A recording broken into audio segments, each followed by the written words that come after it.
2, 1. We are live. Hello, everybody. Happy Saturday or Sunday, depending on where you're from. I'm Ashaksi with the Sisters Interview, and my sister Ripken is ill tonight, so it's just me with Sir Vitale from Blackhawk. Welcome. So we usually start these off with asking what your SCA origin story is. How did you find the SCA and what made you fall in love with it?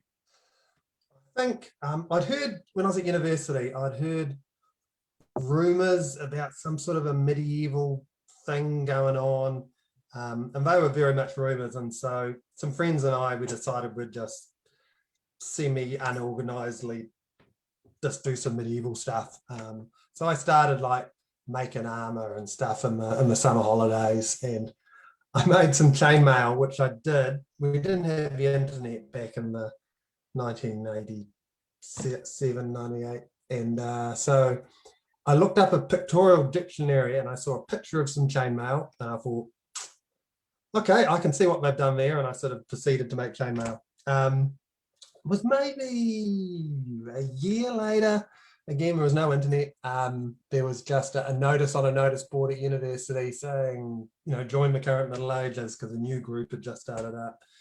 And so I went along to the first meeting, and yeah, met some cool people, and everyone, all we had was the No More handbook, and making it up as you go along and doing weird things, but we ended up having Saturday workshops at our house every week, and everyone would come along and would do stuff in the backyard, and we were young and crazy, and that's how we got started. So you just kind of made it up for yourselves with the Known World Handbook to guide. Yeah, there was a couple of people who'd been a little bit involved for a couple of years with the local shire, but there was stuff going on then as well, as there often is.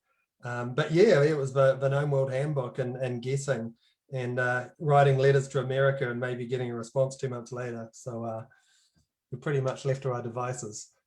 Wow, that always it just amazes me that people are like, we're going to do this thing and we don't know what it is, but we're going to do it, and then they just make it happen. It's so cool. Yeah. It's so cool. How long were you already officially a part of Kaid then? Or yes. Did you? Yeah, we were. Yeah. Our sister kingdom at the time, Lockhart over in Australia, or Principality at the time, they went kingdom shopping. But yeah, New Zealand, it was well before my time. But yeah, I think they wrote to the West and Kaid, maybe somewhere else, and Kaid was the only one who wrote back. So Kaid was. So Kaid won. Those other kingdoms don't know what they missed out on. I know. Wow. So you started in 91-ish, is that correct? Yes, yeah, probably 90, yeah. Okay. And you got an award of arms pretty quickly. Well, I think basically there'd be no awards at all, and then we'd have these very rare royal visits. The good folks would fly out from America for some event we're holding, and then it was sort of award basket sort of came out, and everyone got a wham, and then there was nothing for a few years, and then wham, they'd all sort of come. So so that's when that happened. I guess I've been playing for a couple of years at that point, so that's kind of crazy to know that you're just not going to get anything, or that I mean, I guess I don't mean to say it's crazy. I think it's would make the game different, would make people's motivations different, and just make you I don't know, have more fun rather than I think I've sort of reflected on my motivation doing stuff going forward, and I think when you see this a lot of time, you go, oh, if only I got a blue purple swallow, my life would be complete. And then you get the blue purple swallow and life isn't complete. And you go, oh, it's so unfair. I haven't got the green dragon of destiny. And then you get the green dragon of destiny and life doesn't change. Nothing So changed? nothing changes. Yeah. They say, $4 in a period, you'll get your cup of coffee at Starbucks, If you're So lucky. yeah, I think that's kind of been my motivation. You just got to do whatever you do, and then sometimes you get an award, and sometimes you don't. But you do it because you enjoy doing whatever you do, And the little things they just pop up from time to time. Did you start fighting right away? Was that one of your kind of motivators? Yeah. I mean, it was, again, you couldn't buy armor back then, so you had to make it yourself, and it was all rubbish and had bits of carpet in it, and we were still free on cans, helmets bouncing around back then. It was all pretty bad. So yeah, it was a slow process getting armor together. That probably took a couple of years. But yeah, got into it. It was rubbish, when I started out, but enjoyed it. And that was the important thing. How long did it take you to get, we were talking earlier that the area that you're in now is pretty robust, SCA wise. Mm-hmm. When you first started, I'm assuming there weren't any other fighters, sounds like. Well, there's a few of us who were quite keen, and there was a little group of friends who'd also formed a little fighting household, and they had access to workshops and stuff. And so I think once we got fighting, there was probably about 8 people who were into it. But I remember it was a really funny tournament in a park, and there wasn't enough armor to go around. And so one person would fight, and then they'd take all their armor off and put it on the ground, and the next person would put it on. And the armor was of various quality. And there were some kids standing on the sideline watching it and looking at this armor on the ground. And they said, "It's all made of junk."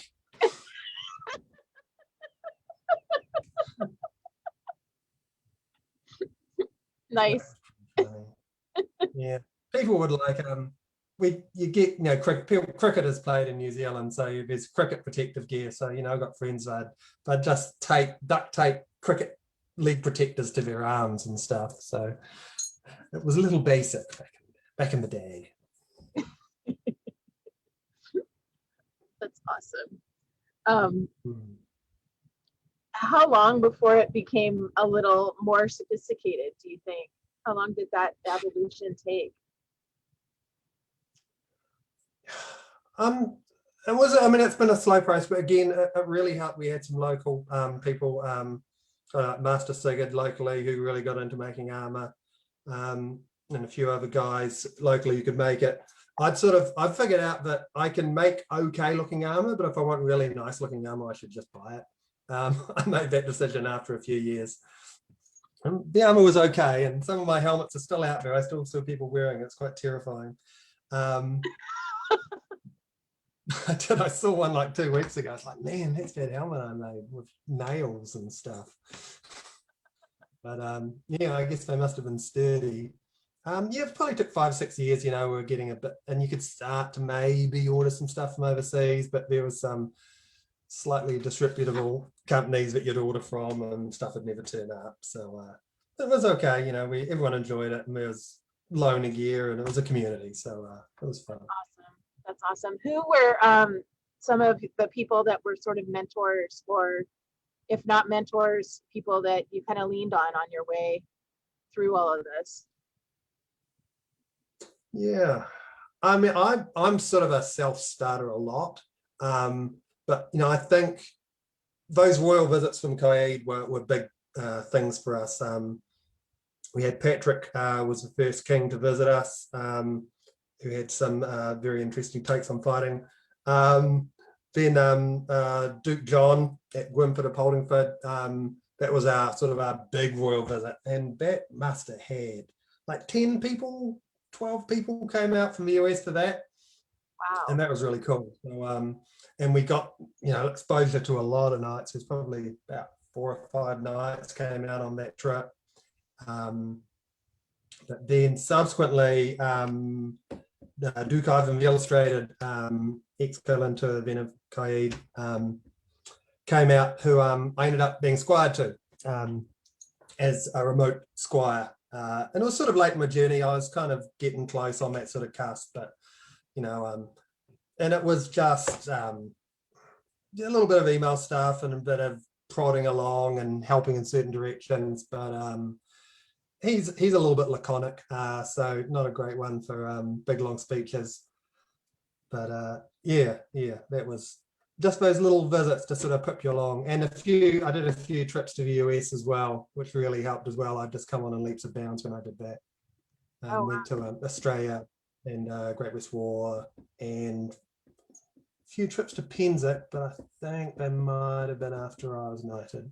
Yeah, that's probably just after. Yeah. Was that was Penzance kind of mind blowing?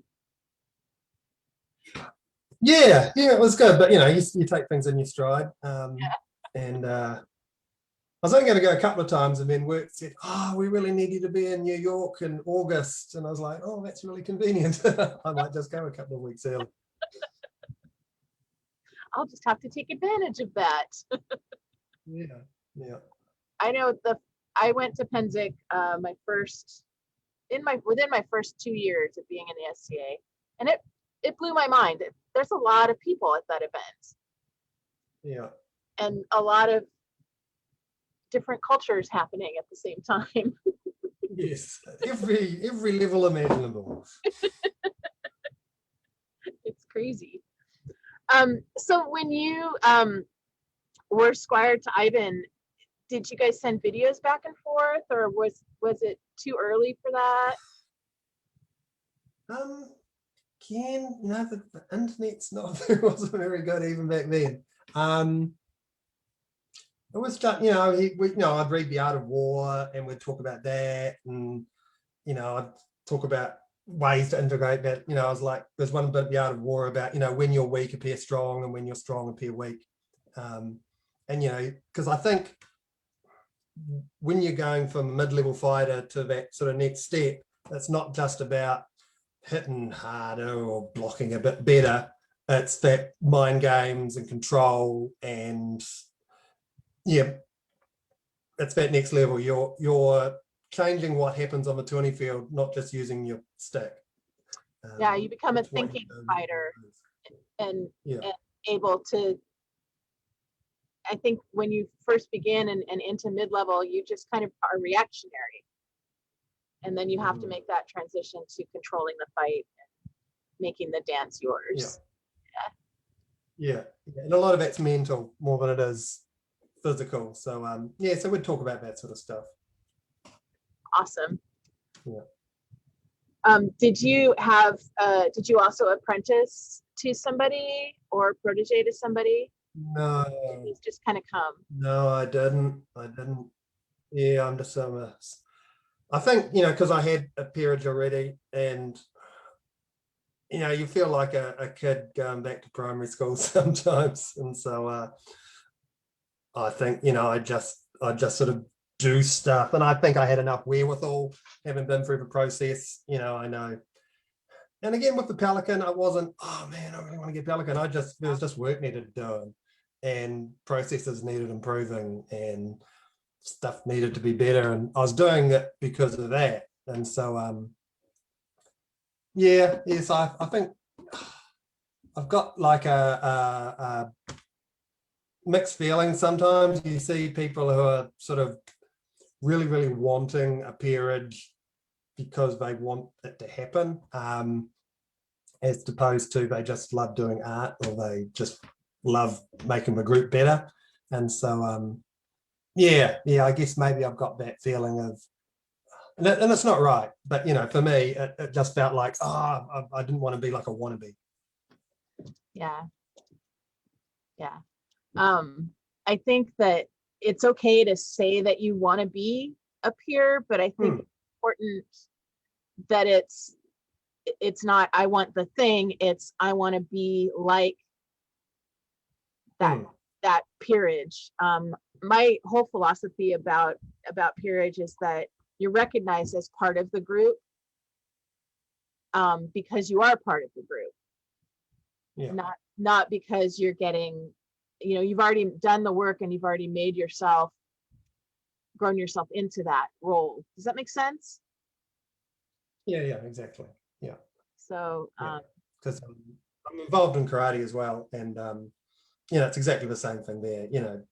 People when they're ready to become black belts, they look like one walking around, and you can just sort of tell. It gets confusing sometimes. You haven't seen someone for a while, and you sort of see them when they're not quite all their gear on. It's like, oh man, you kind of look a bit like a black belt. You're moving like one.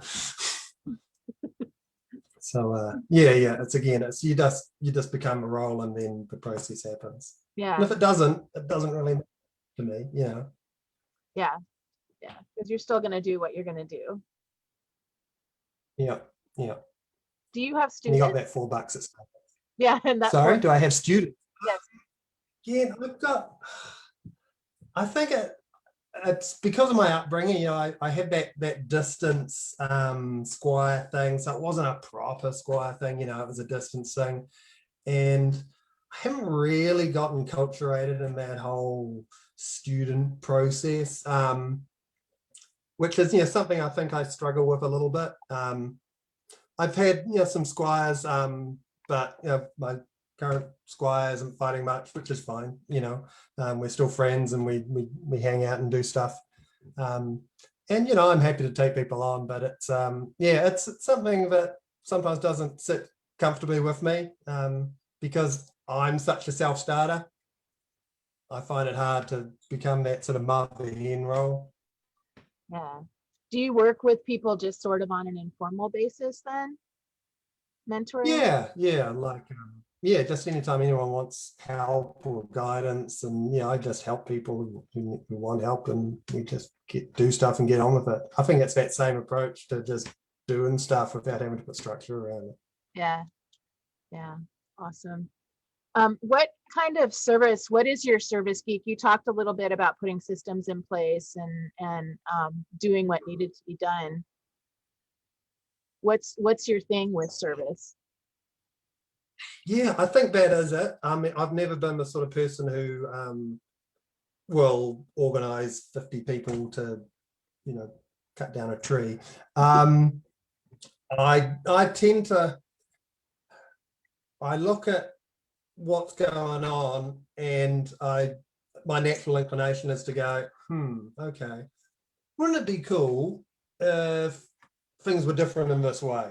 And so I'll make up some new way of doing stuff, or hold an interesting new event. Like we did this one. It was like a mystery car trip with Viking themes. Basically, we had clues all over the city, and it was like leading up to the Battle of Malden.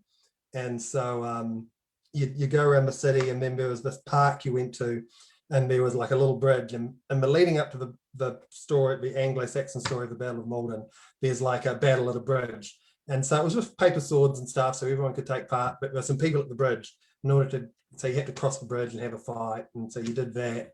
And then eventually we ended up at this river, and we had like a little toy boat race, and the winner of that won a Viking helmet that I'd made, and we declaimed passages from the story. So I was just sort of thinking, with that, the simple thing of that wooden boat race, and so it was a really cool prize, but literally anyone could win it. It wasn't, you have to be physically strong or physically fit or really good at puzzles or stuff. It was like, let's have a thing where anyone can feel motivated to attend, because there's all this really cool stuff you can get, and you don't have to be athletic or good at arts and stuff. So so that was a fun event we did some years ago, but hadn't done one like that before. So I love that because it sort of levels the playing field, and it's kind of like a scavenger hunt-ish kind of thing. So people just kind of went all over the city in costume. Yeah, to a few key locations, and they were sort of meandering to where the final event was. And then if people got lost, I arranged for an email to be sent at like 2:00, just saying where the end was, so they could just go there. Awesome. Wow, that's really cool. I love that. Um, so when did you start getting into making jewelry? When did you start doing That that? was, yeah, that was quite a while ago. It was probably about 30 years ago. That's right. I decided I wanted to make a sword. And so I figured, oh, I'm going to need some tools. So I bought some tools and a little bit of brass and stuff. And it took me years before I got around to making a sword. But then I had all these tools sort of sitting there on the side of a room. And I'm like, I wonder if I can make with those. So again, just got books out of a library and just tried guessing and getting into it. So for a long time, I was just doing stuff in brass and a little bit of copper. But then I think about 5 or 6 years ago, I got a bit more seriously into it. Again, I think it helps if you got the right tools. Yeah, got the proper jeweler level tools and started really getting into it. So yeah, I mean, I haven't, even though I think, I'm a jewelry laurel technically, I do a lot of stuff. I do woodwork and leather work and tent making and garb making and lots of stuff. I pretty much just enjoy doing everything. But I think I kind of buckled down and finally did a thing, which eventually, yeah, got the laurel for that. But I think realistically, it could have been for anything. For anything? Yeah. Yeah. So your persona now is, you were saying early Celtic? Yeah, yeah. Yeah, so yeah, Romano Celtic again. I'm not super big into persona. I just kind of find it comfortable, and I'm yeah, I put together a set of armor from that period, so I guess that put my stamp on it because I used to do 14th century mafia. Um, but yeah, so I just like going to events and hanging out with people, and I happen to have some clothes on that are a bit Romano Celtic. So Awesome. I was gonna say that costuming can be a little simpler than the earlier persona that you had chosen. yeah, but I've done all sorts of. I've done most time periods from Cavalier, Elizabethan, 14th century, 15th century, the 12th. Just whatever I felt like making that week. Well, that's really cool. So you do you pattern your own clothes? Yeah. And again, I'm okay at that. I'll make up a block or something and then mark seam lines on it and cut that out and then adjust the pattern and put it on paper and get out my calculator and start measuring things. But yeah, it seems to go reasonably well. And is that self-taught as well? Yeah, I mean, I've got friends who are clothing laurels, and I lent on them quite a bit, and they help me a lot. And just looking at Janet Arnold and scratching my head. Figuring it out. Yeah, That's amazing. That's I think that you must have a gift at creating and fitting things together. yeah. I guess I think I'm quite analytical. I think woodworks like that, leatherworks like that, jewelry's like that. It's about shapes and geometry and thinking. I spend a lot of time thinking about stuff when I'm making stuff, because I think how the bits go together is half the battle. Yeah. My husband is always a little frustrated because I spend so much time ahead of making something in my head, just thinking about it and working it out in my head. And so he's not seeing me write things down or plan things out. And he thinks I just go in and do. And I've been thinking in my head for 2, 3 weeks or months about how it's going to go together and what's going to happen, right? Yeah. Yeah, I love that, planning like that. I was some of the pictures we might see later on, there was a day shade pavilion thing I was making with some friends. And, there was when I was working that out, I'd sort of worked out all the maths for all the triangles and stuff, and we were sewing it. But then I was also aware that the cloth moves in strange ways. And so it was a spoke pavilion. So I thought, okay, so I'm going to make the frame, but then the next stage will be, I made the spokes too long deliberately. And so I tried putting it together. The spokes were too long. I cut an inch off each one, put it together, cut an inch off. And so eventually I had a big sort of round oblong hoop, which was tight. And then I needed to work out how long the center poles would be. So again, I made the poles too long, put them in, let the tent settle to its own height. And at that point, I then cut the poles off. So it was again letting the structure tell me what shape it wanted to be after I put the basic framework in place, as opposed to having to dictate my will on it, because that never works. Things always move. It's true. And I think that one of the things that kind of is a turning point in making art is being able to accept that and make it do something cool anyway. Yeah. It may not.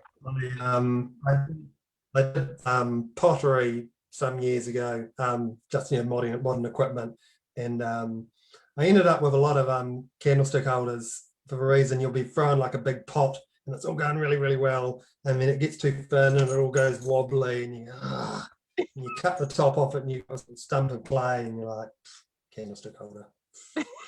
So there's always something out of the stump. I just recycle the clay and do it again. It would take me so long to center it, you see. It seemed a shame to waste it. Yeah. I guess when I go out, I have a wheel out in the garage, and when I go out, I just know, okay, I'm going to go spend 6 hours and I'm not going to produce anything. I'm just going to center and lift and center and lift and then dump it. Because it's, you have to kind of get your skill back up. I can't work during the winter because it's too cold. And so once it starts getting warm again, I have to get the skill back up. So that's just a waste day, but I kind of like it. It's very meditative, and I like getting lost in it. Do you want to look at your pictures? Sure. Okay, I'll pull those up.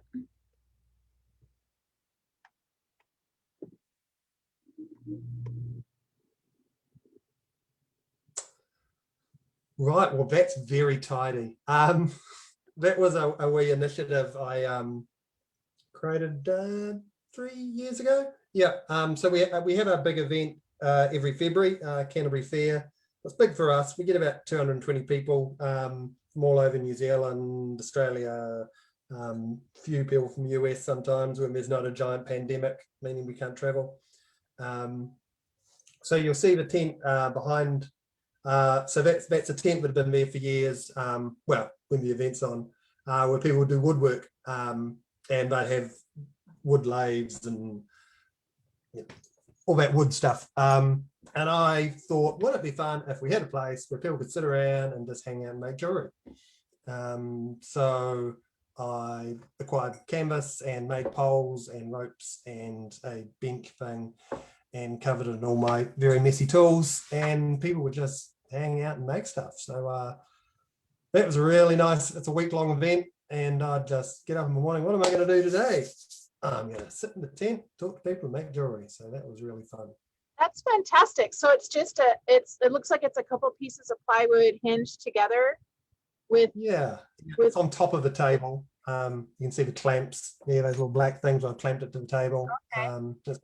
Yep. And is that just like a normal breakdown kind of plastic table? Yeah, wooden table. Kind of similar to the one you can see back on the left. Oh, okay. Okay. Yep. Little sturdier. Yeah, breakdown. Yeah, a little sturdier, and because that one behind me, that's a soldering station, and some of the fireproofing wasn't very good, and some of the wood changed color in an unfortunate way. But that's okay. It's a good thing it wasn't plastic. This is fantastic. Wow. You're giving me all kinds of ideas. Hmm. Yeah, I had a bit of a stint of making drinking horns for a while, of improving quality. But my wife wanted a drinking horn, and she's very fond of cats, and so I made her a cat themed drinking horn. So that's the terminal for that one. That was just made from a big lump of brass that I sort of carved away. This was for a friend who's a laurel and a pelican and a knight, and he wanted a medallion for that. So yeah, I came up with that one. So that's a special jeweler's wax that is quite carvable. For years, when I was making jewelry, I was looking at all these Celtic brooches and stuff, and I do stuff with stock removal and joining bits of metal together, but I knew I was sort of limited by the fact that I couldn't do casting, and a lot of jewelry stuff, the only way to realistically make it is with casting.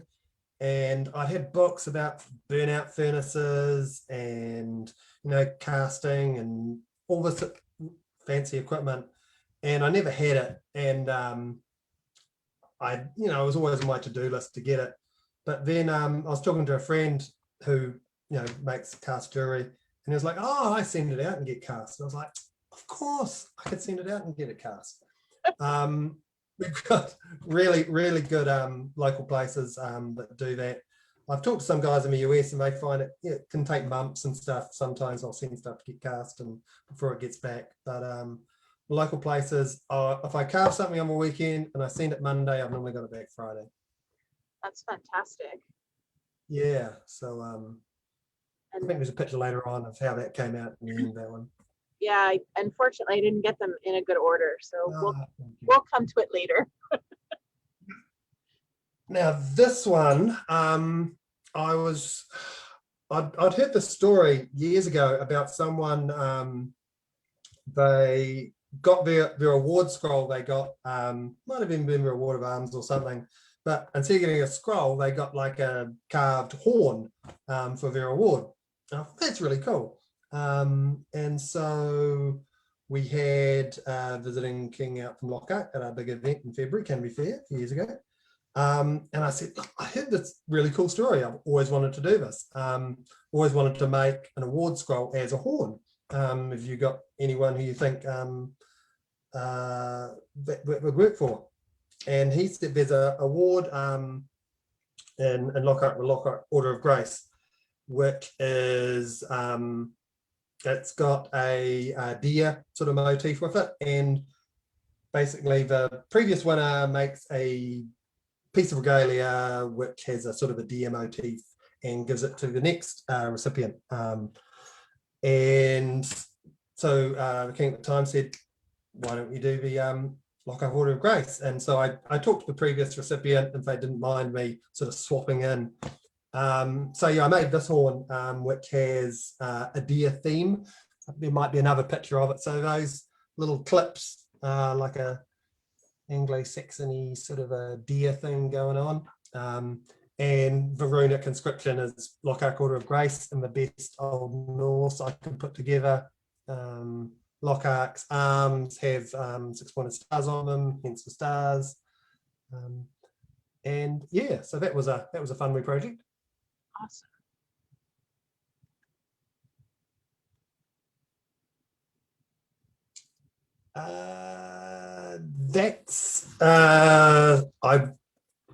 This might be the people who are getting this know that they're getting it, but it might be a surprise, so I better not talk about it. Okay. So I'm just going to ask about technique then. What are you using to put the red in? What is that? That is super medieval ultraviolet resin. And the cells, I was thinking about the best way of doing those cells, because I'm not an Anglo-Saxon artisan with like 20 years experience doing cloisonne and champervet and all these fancy techniques. So that is 3D printed. Oh, wow.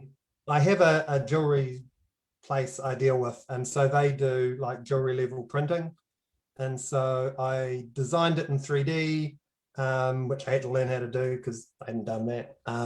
Sent it off to them, and yeah, so they printed it in wax, similar to that green wax earlier on. Then they cast it in bronze. Then I tidied that up a little bit. I sent it back to them. They made a rubber mold from it, and then they injected wax into the rubber mold, which they could then make enough of those panels, which I then bent and riveted, and then put the UV enamel in. But this is still a work in progress. That I still have not finished this piece. It's getting there. That's that tent I was talking about. Okay.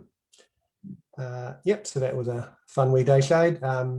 Again, I was sort of thinking about the other thing is these things, it's for a week-long event, and often the shades get left on the tuning field, overnight, and often it rains, and so I was like, well, I better make the roof really steep, because a lot of time, tents, they fill up with water and then they collapse, and if no one's around to keep an eye on it, it doesn't go well. So yeah, it's quite steep, but that was just me sort of thinking about practicalities of what's going to happen when the water comes down. So is it two wheel spokes? Yeah, two spokes with a in between bar in the middle. Oh, okay, cool.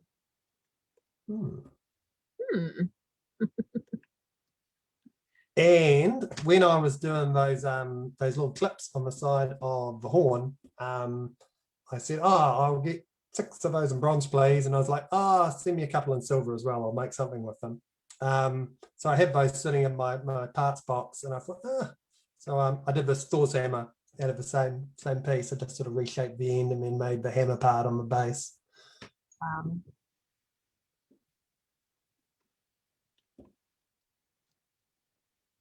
Yep, it's just me standing around looking butch. I had an event about 1.5 years ago. Good friend of mine, Callum.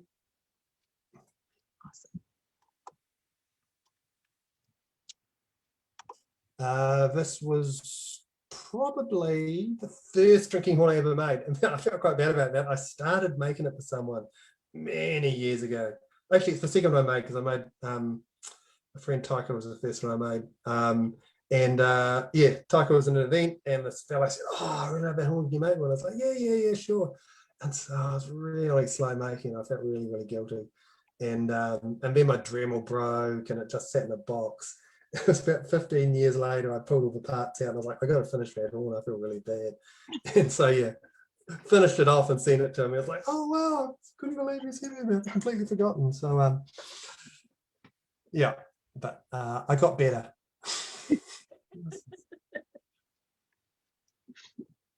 That's just some box I made, but I was just going through pictures of stuff what I made, and that was one of them. Did you forge the hinges and the clasp? I bought some commercial hinges, but then I knocked them around a lot and blackened them and altered them so they'd work with the piece. Awesome.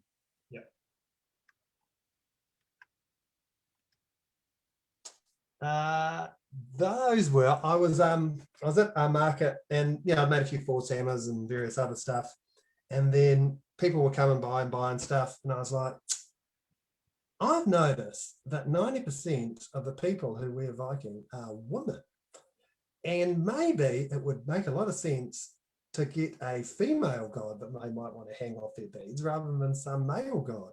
So I made some Freya pendants. Awesome. Because why should you be misogynistic and expect everyone to have a male god? Beautiful.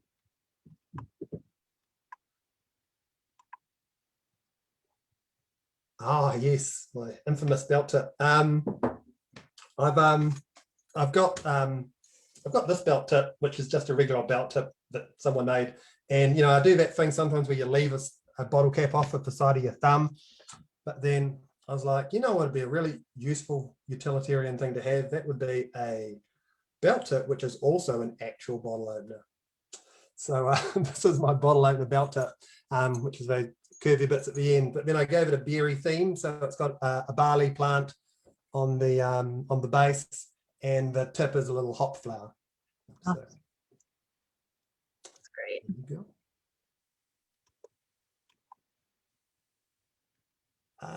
Yep, with the Romano Celtic stuff, I needed the oval shaped shield. I do sometimes embrace the modern techniques a little bit. So rather than being bronze, this is a shield made of T6 aircraft aluminium, which I then got vinyl, laser cut vinyl sticky-ons cut out. I put those on top, and then I peeled away where the image was, and then I had it sandblasted, then I had it anodized. Wow. I think it looked. It looks cool. And it's pretty hardy. It takes hits really well. Yeah, it's pretty hardy. That's pretty well. Again, just simple ring, just silver sort of twist ring.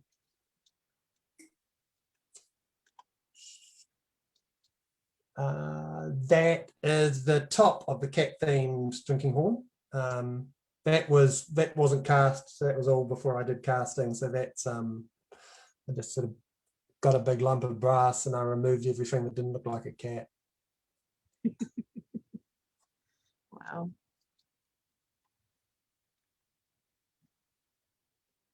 Some bench I made.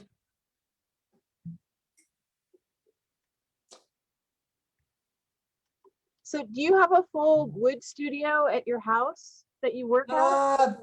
Yes and no. We used to have a house in town, and so we just had a pretty big garage, and I had various power tools and table saws and stuff. About a year and a half ago we moved out to the country, and now we've got goats and horses and chickens, but I don't have a full-size workshop yet. I've got a little jewelry workshop, and we've got a barn which is sort of open in the front, and some of my stuff's in there. But yeah, I'm slightly without the full woodworking studio at the moment, so I'm having to make do. Got some work to do to get back to it, huh? I know. Yeah, and this was me having a wee play with this horn I had knocking around again. I'm not even sure where I got it, but it had a really, really thick base on it. So yeah, I was just having a play with doing some carving there.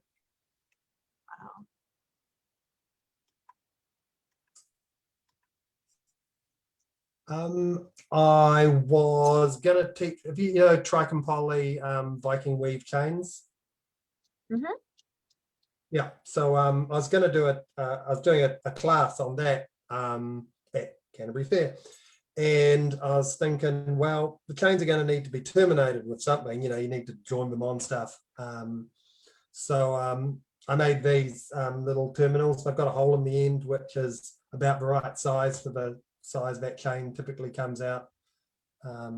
So again, I was just looked at about 15 different representations of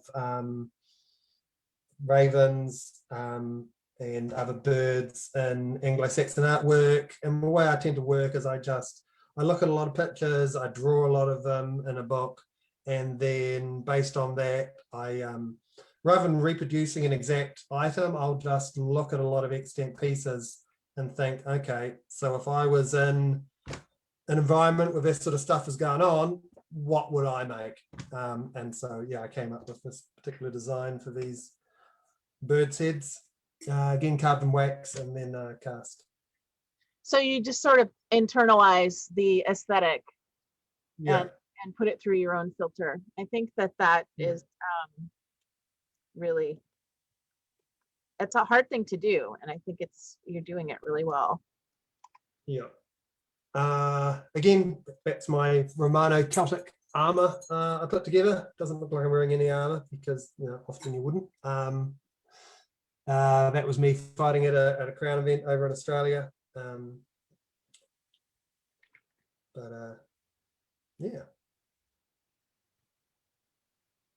Do you have your fringe knotted? Yeah. I unravel it and then I just knot each one.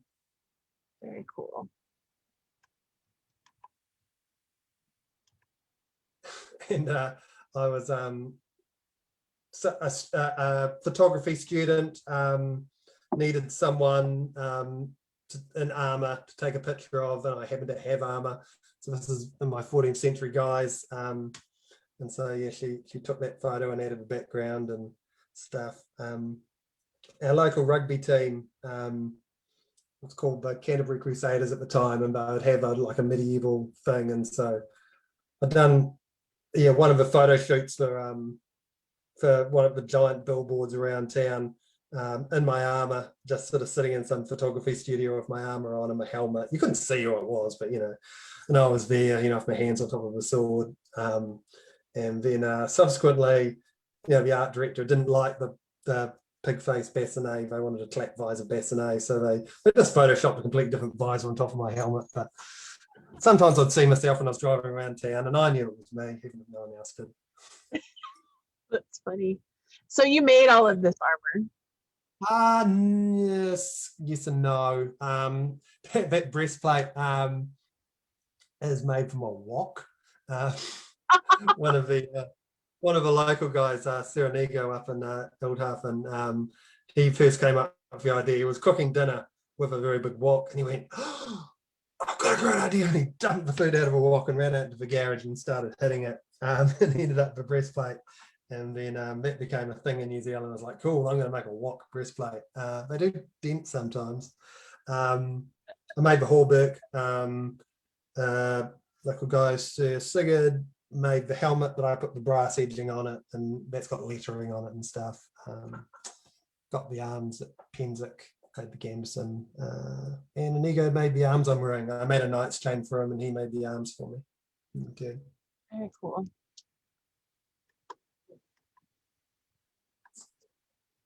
Yeah, and so that's the other end of that horn. The Locker Order of Grace with the deer theme, so I needed a deer themed terminal as well. So yep, that was a model I sent off for casting. And then we have the final piece in here somewhere. And this is your workbench at home? Yeah, it's reasonably tidy in that picture, which is nice. You can see the hills and valleys of our wee lifestyle block off out through the window, so it's a nice outlook. Is that your chicken coop? Nah, that's a dog run. It used to be a kids' playground, but we didn't have young kids, and so I built a 7-foot fence around it so they couldn't jump out. They were pretty good at jumping out of the 3-foot fence I built around it, so I had to make it taller.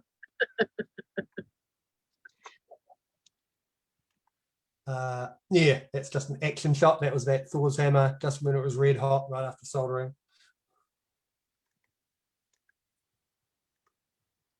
That was a ring I made for a friend, Sir Tycho. That's his arms have the hammer and the sparks on it. Yep, so the cast the base and then cut out the anvil and the hammer and soldered those on top as separate pieces because I thought it would be crisper if I did those as separate pieces. So but I didn't want to carve the whole thing. I wanted to add those later.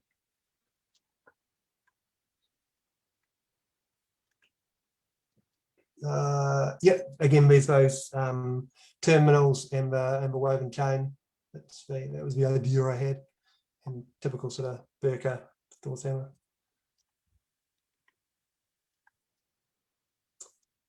Yep, Viking twist ring. It's just made by drawing out the silver until it's big and long and thin, with the stamping and twisting. Quite like using my garden for doing my product pictures. I think it comes out quite well. Yeah, they're beautiful. They look very professional. Yeah, there was a workshop up top of the South Island in New Zealand who I knew made oak barrels, little wee oak barrels that you could carry around. And I bought one of those some years ago. But remember, the tap on it was really, really small and annoying. And you'd turn it on, it would go drip, drip, drip, and it wasn't very useful. And I needed a much, much larger tap. So yeah, this was an oak barrel tap I made, which had some challenges. There's like a cork lining on the inside of it where it turns, and so yeah, there's a few little aspects to put that together, but seemed to work reasonably well. But yeah, it's a bit of a pain taking a barrel to an event because they always leak when you're not using them, so you've got to remember a few hours ahead of time you've got to fill it with water and let it swell. And but yeah, I used it for a few years until I got sick of having to keep on filling it up with water and let it swell. Now it just sits on the bottom of the room. Yeah, we just take a plastic cooler that I made a cover for. Yeah, it's very convenient. Again, yeah, another one of my jewelry items, stirrup shaped ring. This is really annoying. I have a particular size square stones to the top, and again, I carved a wax model, and I got that little square bit at the top where the stone goes, and I got it back, and the stones don't quite drop in perfectly. So every time I make one, I've got to muck around with gravers for half an hour until the square opening at the top's the right size for the stone before I can get it in. So that's a little annoying, but it's fine. I'm getting better at it now. I can get it square a lot quicker than when I first started out making those.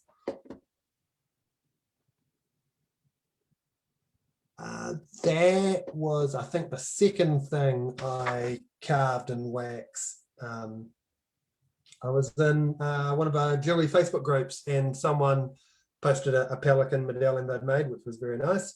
But yeah, it was like a really long process. I think they took the picture and they digitized it, and then they printed it in plastic, and then they carved the plastic, and it was very convoluted. And I was like, I reckon I could just carve that straight into the wax, which I did, and yeah, made this. And I like it because it looks like a raven. yeah, well, it's a pelican medallion, but Right. yeah, that's based on there's a church somewhere that escapes me, but it's very, very similar to this image. I've stylized it a little bit, but it's basically this image, the pelican on the roof of this cathedral. Again, very early chest I made. One of the things in my portfolio.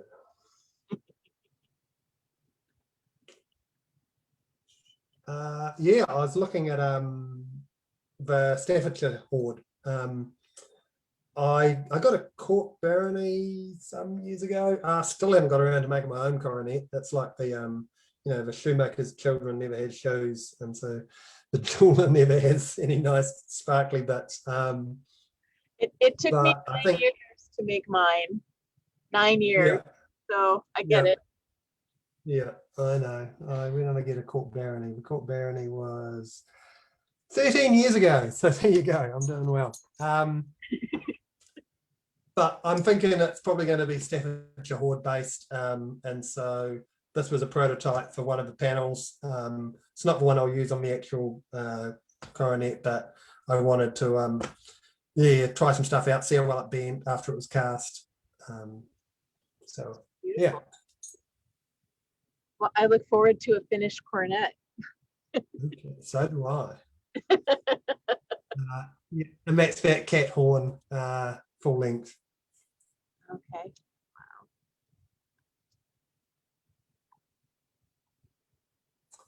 Yep, and those are the spokes on the inside with the central beam sort of going to the top right-hand corner. And you've got little pockets in the canvas for the pole. Yeah. In hindsight, I recommend you make those pockets a little longer. It's okay, but they've got a tendency to fall out a little bit, which is why I had to put little bits of string on the end to hold them in place. Okay. But you learn as you go along, don't you? And that was the very, very first thing I carved in wax and sent off to be cast. Typical zoomorphic Celtic brooch. I didn't realize it at the time, initially, but because I've made these sorts of brooches, I didn't quite get the zoomorphic aspect of it until I was reading about it. So for those who aren't familiar, so the terminals on these brooches are meant to represent an animal head. And I only quite got a couple of little aspects of it after I made this, because it should have little ears. So the you can't see where I'm pointing, but the flat bit in between where the pin goes. No, up a bit. Up, no, other way, other way, other way, in the middle. No, go down, go down, go left, go left. Yes, right there. So those corners should have little flat bits on them because those are the ears. Oh, okay. So those are the little ears, and then the little thing like a bow tie, those are its eyes, and then the bit below that is its snout. Oh, wow. It is stylized. This is what it actually they mostly look like. But yeah, they are. That's why it's called a zoomorphic brooch, because they're little animal heads. Okay. I didn't know that. Well, there you go. But today has not been wasted.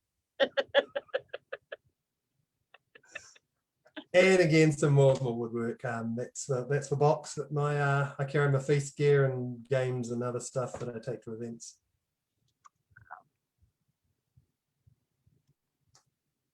And yeah, that's the lock I call a Grace Horn in all its glory. So you saw the wax model before, and yeah, that's how it comes out.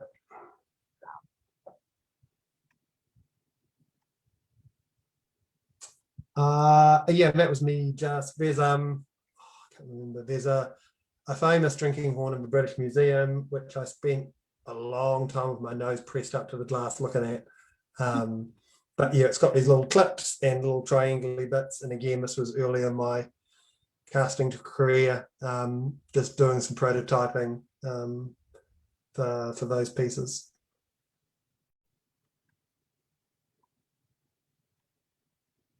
Yep, and that's that Pelican Laurel Shiv medallion cast, and then it was gold plated as well.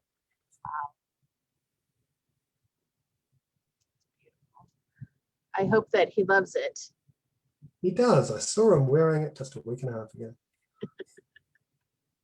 Because you guys get to go to events. Yeah, I know. What's that about? Yeah. But I think we had good practice. This big event we have 2, maybe 3 years ago, there was a small norovirus outbreak at the event, which was impeccably well managed. We had legions of cleaning crews and people hygienizing bathrooms, and we had quarantine bathrooms and non-quarantine bathrooms and 20-second hand washing before anyone had ever heard of 20-second hand washing. Yeah, it was when it first happened, it was like, man, this is all going to blow up and we're going to have to cancel the event, and no one wanted that to happen.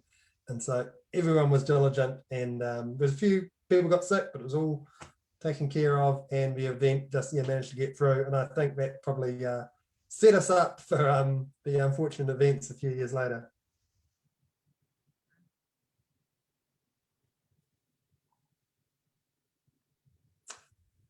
And there's me in full swing again. I do fighting sometimes. Yes, that's yeah, the helmet that goes with the outfit, Gallic type helmet. Oh, I got 2 of those in there. Sorry. And then we're back. And we're back. Done. Okay, I'll stop sharing. Yay. Well, that was awesome. So I just lost my second computer, so I can't look at your OP anymore. Oh. Tonight's just full of challenges. Good times. Sorry. So your Canterbury Fair looks like it's a pretty complicated event. Is it a public demo, or is it just an SCA event? Yeah, just an SCA event. Yeah. There's always a few new people coming along. But yeah, it started out, it used to just span, like a weekend and a few days either side. But maybe 15 years ago, we sort of made the plunge. And so, we have a setup weekend and a pack down weekend. It's the whole week in between. And so there's a lot of organized activities, but then there's a lot of not organized activities. And so it's just people just doing medieval stuff. And there was quite a cool. I wasn't even part of it. I just heard about it. There was some people who are into medieval portraiture, and so they were going to be doing some portraiture painting. And so they set up a room for about 3 hours doing this portrait painting. But then they got like musicians to play, and people to do little performances. And so it was like the sort of thing that a medieval household would do when there was a portrait being done. So it wasn't just sitting in a room just tap, tap, tap. There's all the musicians and the music and poetry and stuff. And so I think the best events is where you just provide a framework and then people go, well, I'm going to do this thing. Yeah. Yeah. I think that in our kingdom, we've really gotten away from that. Everything's planned down to the minute. And if you're royalty, you're going from one meeting to the next meeting, to the next meeting, to the next meeting, to the tournament, to another meeting. And it's just everything's, and there's no room to do the stuff that looks like you guys are doing. And I hope that we can change our ways a little bit. Yeah. Because that hopefully we'll all get a cure in the arm and the world might slowly get back to normal. Yeah, I'm hoping. So do you take several trips to get supplies to that event? Because the jewelry setup looks like it's a truckload on its own. We've got a couple of containers that live on site, and so a lot of the event specific stuff just lives there. Is it somebody's personal property? No, it's a good organization. It's like the Boy Scout called the Boys Brigade, and it's just a very large sprawling site, and because we're a good customer, they've got some derelict land at one end of the site which they don't use for anything, and we said, would you mind if we put a container on it? They're like, sure, whatever. Oh, that's fantastic. Yeah. Wow, you guys are very lucky. Do you have, so is that sort of your biggest annual event? Yeah. That would be the one if you were to tell someone from out of kingdom to come, that would be the one. Definitely, yeah. I mean, the tricky part is it's Australia. So, a lot of people from Kaid and that part of the world have a linkage to New Zealand, but then Australia is the big event in February, and it's really close to Canterbury Fair. So often people go, it's so close to Australia, why can't you move it? But it is it's a little earlier in the event. It used to be about this weekend, because this is a public holiday in New Zealand this weekend, but it got moved a few weeks earlier. So I think it's probably far enough from those big events. But yeah, it's for one to come to, and it's beautiful weather, a little bit hot sometimes, but normally pretty good, maybe a little bit of rain, but yeah, no, it's fun. I think that they've moved Estrella to November now. Oh, well, there you go. See, I'm out of a loop.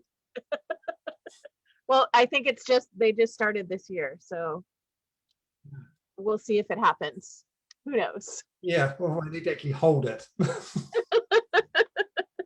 There's a theory it's going to happen in November. Yeah. Awesome. Well, is there anything that we haven't talked about that you wanted to talk about tonight? Nancy, you got me on the spot. I do not have a burning need to get something off my chest. I've been rabbiting on quite fulsomely. Okay. I feel a little bit at a disadvantage because I don't really know your story, and I feel like there's something that I'm missing.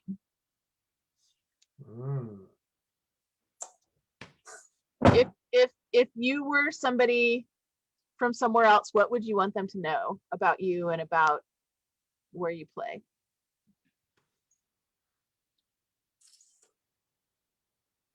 I mean, for me, I'm